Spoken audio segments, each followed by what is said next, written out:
A candidate from the Ross School of Business at the University of Ann Arbor, Michigan, sent me quite a few reminders asking me to put together a podcast talking about the Bain FIT interview or personal experience interview format. And he wanted to know if there are any differences and how he should adjust his preparation from BCG and McKinsey for the Bain FIT interview. This is not going to be such a long podcast, but there are some material differences in the way Bain conducts its FIT interviews that I think candidates need to be aware of. And it really, strikes at the core, at the heart of Bain & Company and why they're different from other firms. Those differences reflect in the way they conduct their FIT interviews. And I think there are two significant differences. I think the first one is you look at the McKinsey PEI personal experience interview, you feel that you are under an interrogation.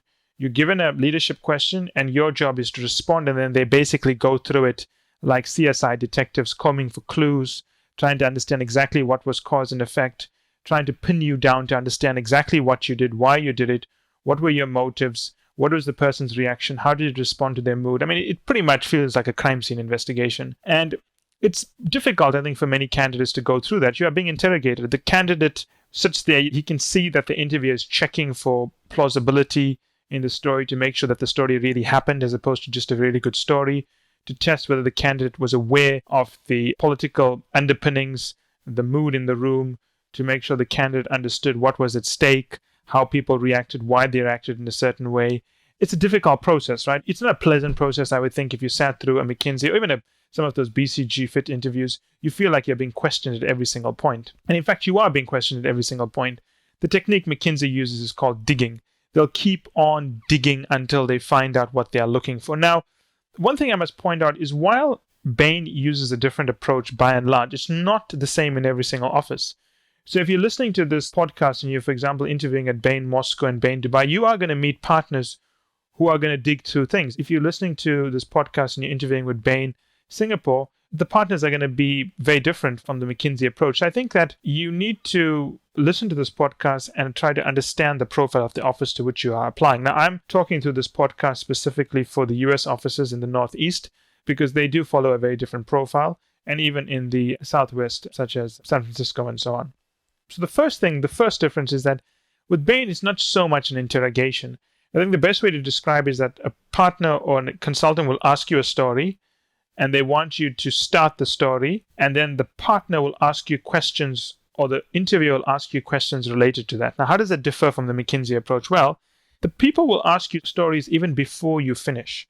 So it's more of a conversation. So let's assume someone asks me, hey, Michael, tell me about an experience where you had leading a team where you had no formal authority over them.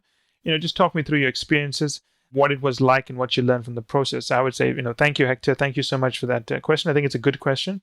So I think I'm going to talk you through an experience I had in my first year in an energy company, a multinational.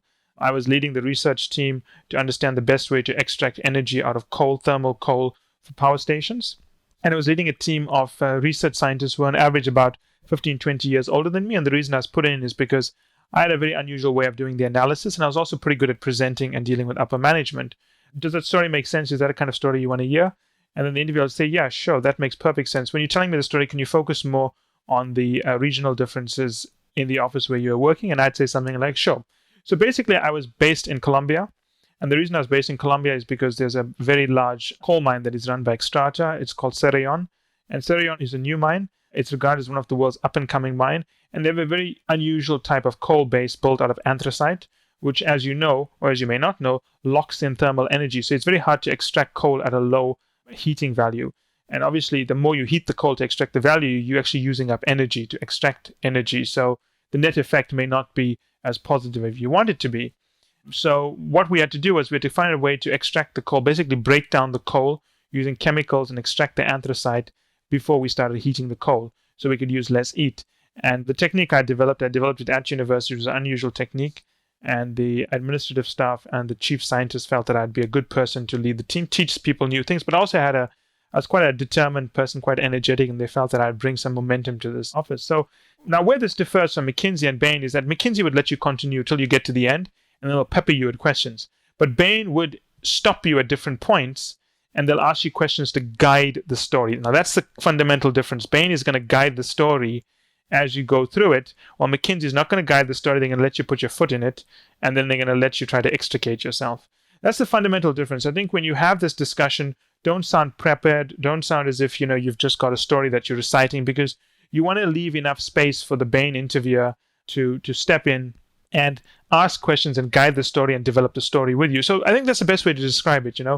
The Bain interview, they are going to work with you to develop your fit response, because they're going to ask questions to probe for areas that they find interesting before you finish your story. But with McKinsey and largely with BCG, they're going to wait for you to finish and then they'll probe. And I think that that's a very fundamental difference between two firms. And the other thing I must point out is that, firms consulting is only partners are involved in firms consulting. So the feedback I'm giving you is based on the feedback I've received from the partners who work with us. But by and large, I understand that to be a very consistent process, even with the undergraduate recruiting and even with the younger consultants who do recruiting for Bain. So that's one fundamental difference. I think the other big difference with Bain & Company is that, if you know the history of Bain & Company, Orit really did a fantastic job of coming in and resetting expectations for how friendly and how amenable and how social Bain consultants would be. And Bain really goes out of their way to be social these days, maybe too much. I've mentioned that many times. I think they tried too hard, and to me it looks fake. But the point is that's the culture of the firm, and I'm sure some of them are sincere about it. Now, because of the way Bain is, they do go to great lengths to try to hire people that they believe are sincerely nice people, not just people who are analytically brilliant, strong leadership, and driven. They want people who are driven but are balanced. And that's a very big part of Bain. They want people that, you can put in front of a client and they can wow the client, but they also want someone who, when the clock hits 8 p.m. on a Friday or whatever it is, you can go out and have a beer with this person and you can actually have a great social experience as opposed to just talking about how to work out enterprise value. And Bain places a big emphasis on that. And one of the things Bain is trying to do is that they want to make sure that that style, that conversational style, that friendly style, that you don't just bring it into cases. You're not just an easygoing guy when it comes to cases or easygoing lady, but for that matter, you have a naturally pleasant demeanor, whether you're talking about fit questions, whether you're talking about your life, and whether you are talking about cases. But let's step back into fit. I think that's very important. Not only are you a pleasant person about what you talk about, but you do pleasant things as well. I think that's very important. The people we've placed successfully at Bain are people who have strong social interests and social lives outside of work. They are, a lead guitarist for a rock band. They're a lead singer for an event. They are on a yacht team.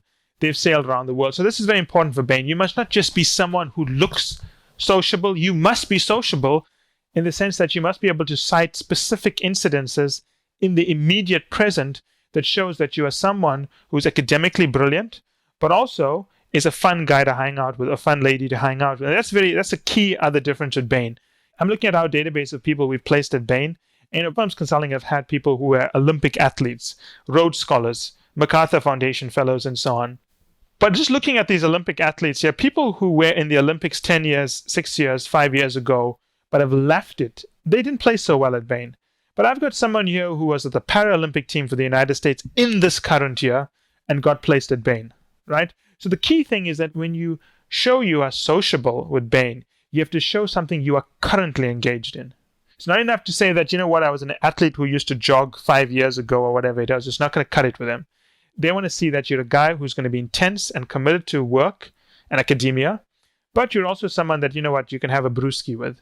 So two fundamental differences with Bain. Let me recap them. The first one is that with McKinsey, you give your story and they interrogate you. With Bain, you give your story, but they ask questions, or they want to ask questions to develop the story with you. It's a conversation, right? Very important. The second one with Bain is that when you talk about things that you do around leadership and so on, I think it's very important to show that you have a social life and you are doing something material, playing in a band, professional, semi-professional sports. But the point is, don't tell me something like you like reading. You can sit in a room and lock yourself for a weekend and read. That's not sociable. That's not someone who you want to spend time with talking to. So the social activities, you need to show them that you do it in the present, not in the past, not 2 weeks ago, but you do it. It's a core part of who you are. And this is an important part. When I say it's a core part of who you are, you bring up the social things you're engaged in naturally. When you talk about leadership, you're not just going to talk about the fact that you led a club at university or something, but you're going to talk about how you led an initiative outside of work, but it wasn't a once-off initiative. That's the key thing. It mustn't be a once-off hit. It must be something that you do consistently, maybe every weekend, maybe every 2 weeks, but it's not related to academia, it's not related to work. That is very important for Bain & Company. If you can show those two things, if you can hold this conversation with a Bain interviewer and develop your fit responses, you'll be fine. And if you can show that you are doing something today consistently and frequently outside of work, outside of studies, that makes you a sociable person, I think you'll be very successful. Just looking at the people we've placed at Bain. Bain is the firm we've had the least success. And I don't mean that in a negative sense. Bain is smaller. We are going to have the least success with them. McKinsey is much larger, so we're automatically going to place more people at McKinsey. It's not that we're better at placing people at McKinsey. It's just that McKinsey is a larger firm.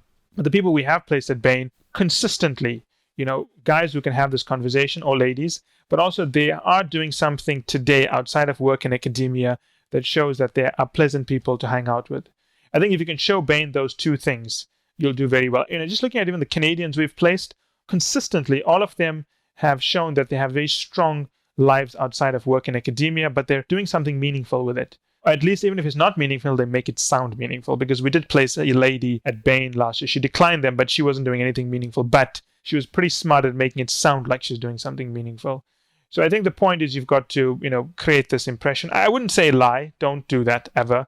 Ethics is a very big part of what we do. This lady was so good at speaking about things that she would be able to speak about something and make it sound so compelling that people wouldn't question her about it. But if they did question her, she'd probably have to admit that, my role wasn't as grand as it sounds in my conversation piece. But two things you've got to focus with Bain is have the conversation as you deliver your FIT, as opposed to McKinsey, which is, you just go through it and wait for the interrogation. And second one is that if you can't show this material social endeavor you're involved in, it's going to be pretty hard for you to impress them. And we say material social endeavor, don't talk to me about a non-profit. It's nice, that you're building houses in Vietnam. It's pretty much a waste of time, and I'm not interested in that. But show me who you are. Painting, singing, dancing, rock band, or whatever it is, athlete, whatever it is. But non-profits have become cliched. Everyone's involved in some non-profit somewhere, to the point that it actually is white noise in the background. So unless you're doing something special with non-profits, I'm not interested in it. And I'm probably going to call you out on that anyway. So just be aware of this when you are doing Bain interviews. I think it's a very easy thing to fix. It's a very easy thing to adjust for, but it is unique to Bain. They want people who are balanced on all levels. I'm not saying that people are balanced at Bain on all levels, but that's the impression they create.